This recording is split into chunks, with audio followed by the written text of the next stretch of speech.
But I got 800. Never mind. So I pulled up the stats, and the numbers don't look good. For what? For this troubling problem facing many, many folks like you and I. Okay. Married folks, husband and wife. What about holy husband and matrimony. wife? Is it just husband and wife? That's a question, though. It's like a legit question right now in this day and age. It's funny you say that. And I'm going to see if I can get this thing to pull up. Side note, I need you to add me to your Epidemic sound because mine expired. Again? Oh. No, I was on my own. I want to be in your group. So it's cheaper because you have a group. Yeah, I thought I'd added you before, but let me do that. So it's funny because this right here, Epidemic sound, first dance. Huh. Yeah. Huh. I mean, I get it. It's 2024. I get it. But when I hear first dance, I'm thinking a different first dance. But the numbers don't look great. Do you know the average, or actually the percentage of marriages that end in divorce or separation? This day and age, I'm going to go 40%. 50%. Almost 50%. 50%. Now, this isn't necessarily tied to anyone in particular, although we do know some folks going through it right now. And one I found out about yesterday that really, it shocked me, but it didn't. Do I know? I told you, but I don't know if you remember. Okay. And 70% say that wives initiate the divorce. I can see that. 7 out of 10 is initiated by the wife, the woman. I assume in a traditional male-female relationship. Mm-hmm. Or even if it's not a male-female relationship, whoever would be considered the woman, wife. Mm-hmm. Maybe. I don't know how that works. I don't know how these numbers are going to work in the future when they're both the same sex. I don't even know how would you do that? That part, I got nothing for you. You know? In 5 years from now, they're going to be like, 7 out of 10 marriages where the dominant male role initiates divorce. Like, what? Yeah. How does this work? 3 out of 10 power bottoms get divorced by, Yeah.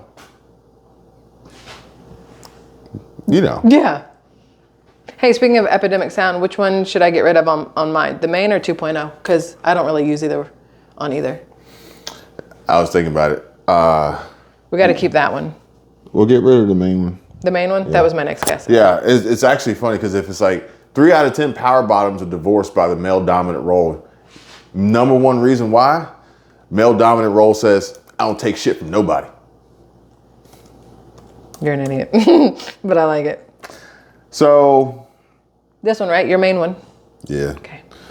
So yesterday, Done. I was browsing the interwebs, and I came across Autovlog. I want to point out how easy it was to remove one of my accounts from Epidemic Sound and add his in, because you can only have 3 YouTube accounts at once on the plan that we have. Epidemic Sound is great. It's amazing. And if you have a claim, they'll fix it in like 2 seconds. So we have the I don't want to call it like a corporate one, but we have like the business one. So you can have 3 YouTube channels, 3 TikTok channels, 3 podcast feeds, 3 Facebooks, 3 Twitches, 3 websites, 3 Instagrams, all on it. And it's like $200 for the entire year for all of that, which is absolutely amazing when you use Epidemic Sound. So I really like Epidemic Sound. Yeah. Really you got to put a link, because if you put a link, then people can get a discount if they sign up for Epidemic Sound. Okay, I'll put a link. I mean, it's great. Even if you don't have social media, you just use it to stream like chill-ass music for like while you're studying, while you're working, while you're doing whatever. Like I'll pull up Epidemic Sound before I'll pull up YouTube Music sometimes if I just want some like new stuff or some like really chill stuff.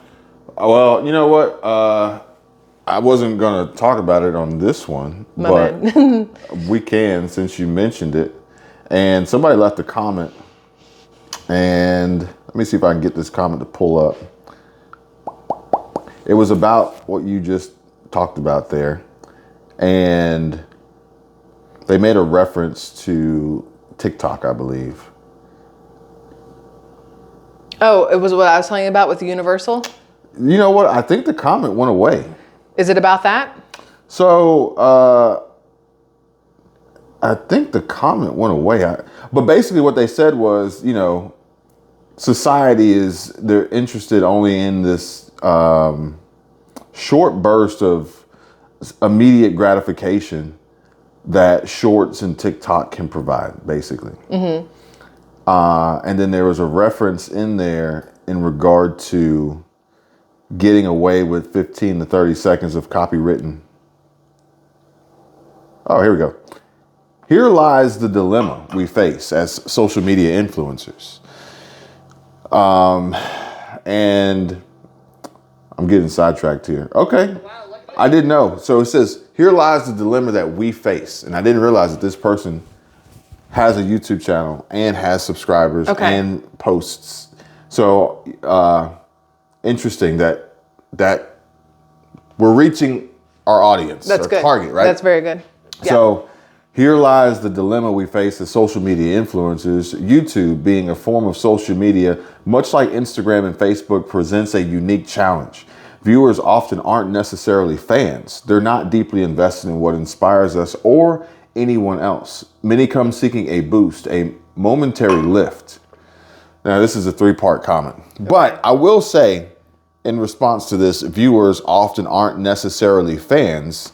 They're not deeply invested in what inspires us or anyone else, can be a result of being a creator, not being inspirational and trying to befriend viewers because you're not making what you want to make. You're making what they tell you to make. Yeah. Therefore, there's no connection there. Makes sense. You got to be willing to take an L, but an L is not really an L. You just got to be willing to put yourself out there, and whatever response you get, whenever you get it, is it. Mm-hmm. It could be 1 million views in an hour. It could be 100 views in 10 years. And if you do that consistently, then there will be the ability for fans to become fans and be deeply invested in what inspires you and them, because they are essentially sitting there waiting for you to be you. Mm-hmm. Makes sense. Now, the next paragraph says that this is why short form content's gaining traction and dominance. Slapstick humor and dramatic reactions to everyday occurrences provide a quick laugh, a shot of dopamine. Shorts also benefit from upbeat copyrighted music, instantly altering a person's mood in just 15 or 30 seconds. However brief, these shorts uplift and inspire the viewer. And this was important because obviously that ability is going to be taken away. It already has been, and I suspect it will be taken away even more so in the future. But please explain. So my child informed me that TikTok sucks now.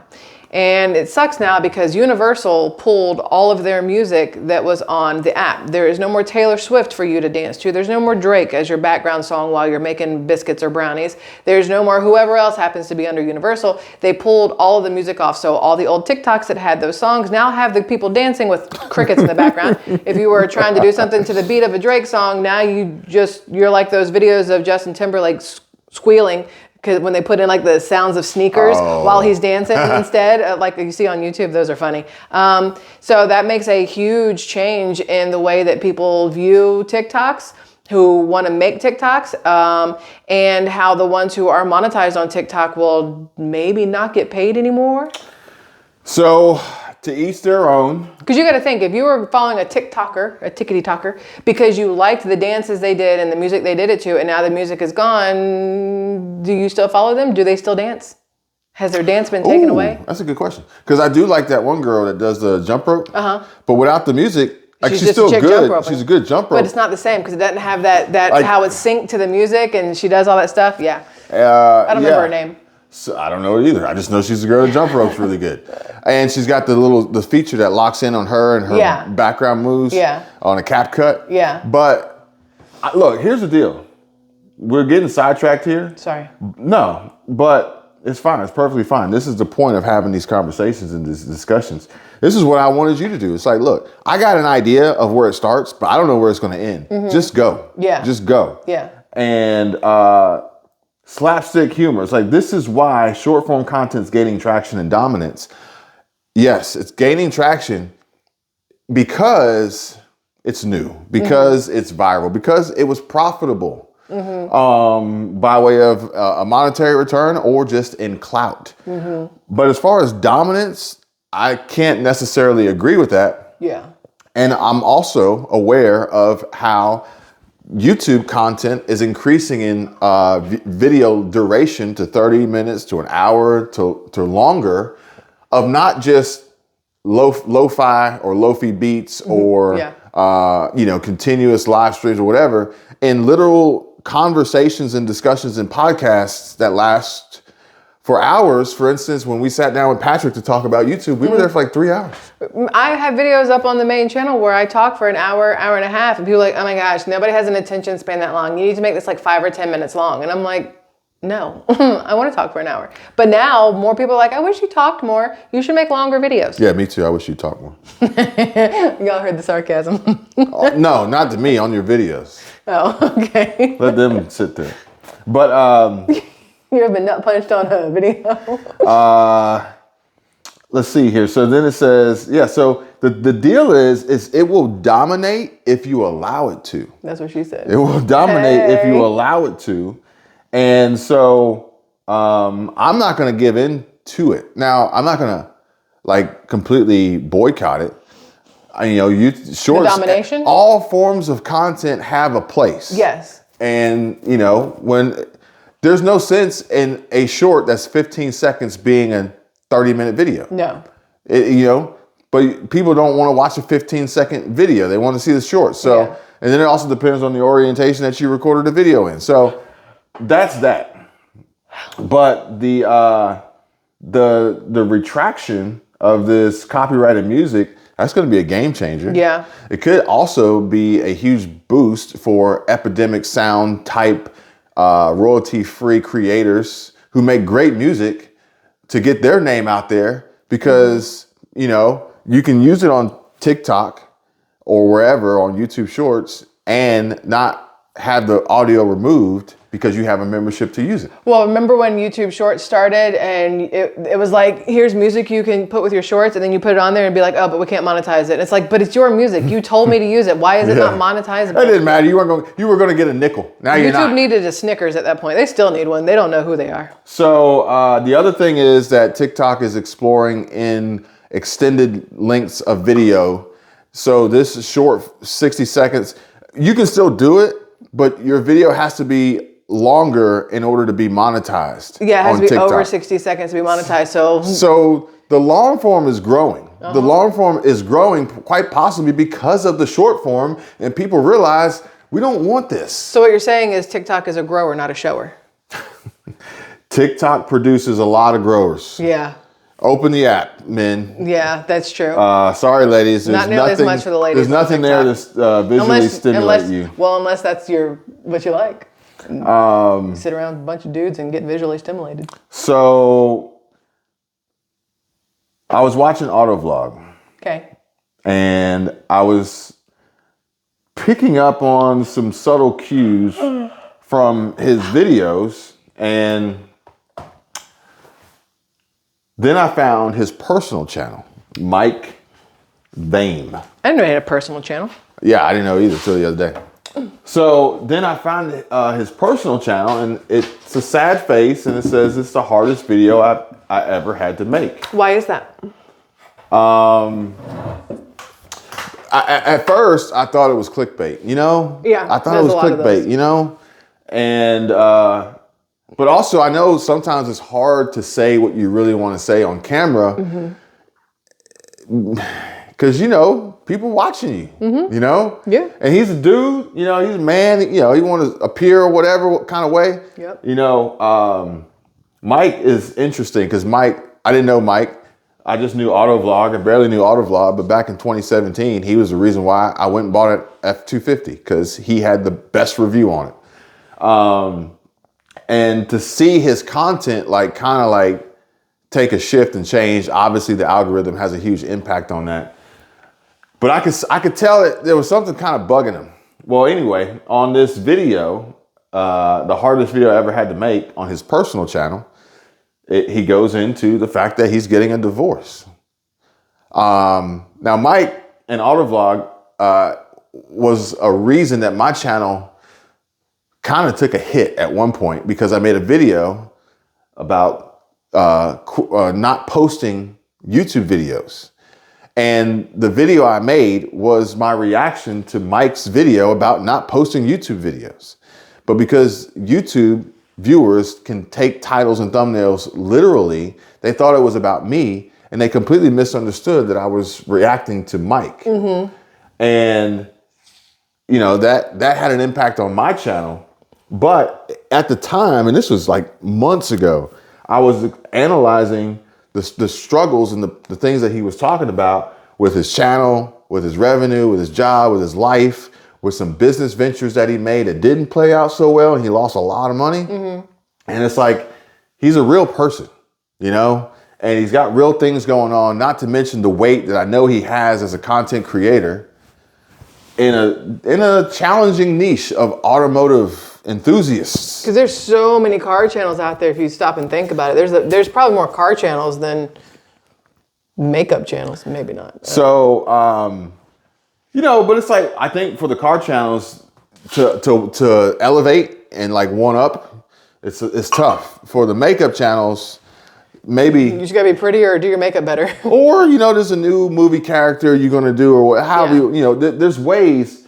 But yeah, so he dove into this divorce conversation, which, you know, I think divorce, I think cancer, I think job loss, I think a few other topics are pretty hot right now. From the perspective of, I'm actually going through it and it sucks. Yeah. Let me tell you what I'm going through. You know, not necessarily let me help you. I just need to tell you because I value you as viewers and subscribers and my audience, or I just need to say something. He says, you know, obviously I'm not in my same setting, so I think he's in some other, he moved out or whatever, and maybe he's got nobody to talk to. Do you think most people watch those videos because they've either been through a divorce or are going through or want to go through, or they've been through cancer or going through cancer? Or do you think people watch those things because they like to watch other people's lives fall apart so theirs feels better? Okay, well, interestingly enough, you touched on the third hot button, or actually bullet point here. Okay. The first one was the Quorostat of divorce. The second was the Autovlog confession. The third is negativity. Okay. And you're jumping ahead in my notes as always. I don't do it on purpose, but you and I think a lot alike. And because of this, you know, I don't want to make news content. I don't like making news content because I just don't. I don't want to repeat the news. What's interesting, I like making dot connecting content. I don't want to repeat the news. I don't know the news. I would much rather talk about what I know, which is my life. But also, when trying to create news content, you're forced to consume the negativity. Do me a favor. Read some of these headlines. Oh, they're always Let me know when you find something that's not terribly negative. Do you want me to read them out loud? Go for it. You're not going to find a non-negative unless you get off the main page, which is what's crazy. Tucker Carlson interviewed Vladimir Putin, Kremlin. That's not technically a negative, but people are mad that he Tucker Carlson and Vladimir Putin, like Kremlin, they got mad that he did that. That was strong enough to get the, you know, but yeah. Trapped orcas managed to escape from drift ice off Japan. That one's trapped is a negative, but they escaped, so yay, that's good. U.S. detects Russian aircraft flying in Alaska Air Defense Identification Zone. I mean, they're like this far apart, so. Let's see. Amazon left scrambling as shoppers find out. That's an ad. Oh, that's an ad, never mind. Trump's New York criminal case, likely first for trial, faces crucial test. This one, I refuse to click on it. I've seen this one 5 times and I refuse to click on it. Historian who correctly predicted almost every election winner since 1984 reveals who is likely to win in 2024, which is technically going to be negative if it's the prediction is not who you like. So technically, it's Political, negative. it's all negative. Marjorie Taylor Greene storms out of hearing as Dem lawmaker puts her on blast. She's insane. That's what they said. Former top prosecutor for Baltimore convicted of mortgage fraud. What the hell are they thinking? Furious Republicans erupt over embarrassing defeat. Ukrainian-born Miss Japan, which is weird in itself right there. 2024 relinquishes title following report of affair. Dun, dun, dun. This one I did want to click on. Family of black girls handcuffed by Colorado police held at gunpoint reach a $1.9 million settlement. Ducey, is that how you say it? Ducey asked press secretary how Biden will convince voters he's mentally fit after confusing Macron with long dead Mitterrand. Did you hear about that one? You're not going to find anything but negativity. Yeah, here. there's nothing there that's positive. Cure to cancer, been found. You're not going to find anything but negativity here. That's why I don't like the news. Yeah. But the question is okay, so why do people watch the content of cancer, of divorce, of job loss, of destruction and problems in their lives? Is it because they've experienced it? Well, quite possibly, yes. I think maybe more people have experienced more negativity in their lives than they have positivity, or at least that they can really resonate with and really like kind of like share their own experience and story with. But I also think it's because this is all people are fed. That's what I was just about to say. I think if all you're shown is negative, then you're being trained to look for the negative, expect the negative, and rely on the negative. It's the majority of the content that's being fed everywhere you look. And even if you're not, that they throw in your face or pop up or push notification or commercial on the radio or whatever. Like, that's it. Yeah. That is it. Okay. Yeah. So that leads me to the last bullet point of this discussion, this chat, this talk, and that's YouTube's ABC test and compare. Now, YouTube's ABC test and compare is actually YouTube's thumbnail that they're going to give creators the option to run 3 different thumbnails and test and compare and see which one is most effective. I don't actually have that enabled on my channel yet. She doesn't either. Nope. But this video in itself is a test and compare. And I'm anxiously awaiting to see how it performs.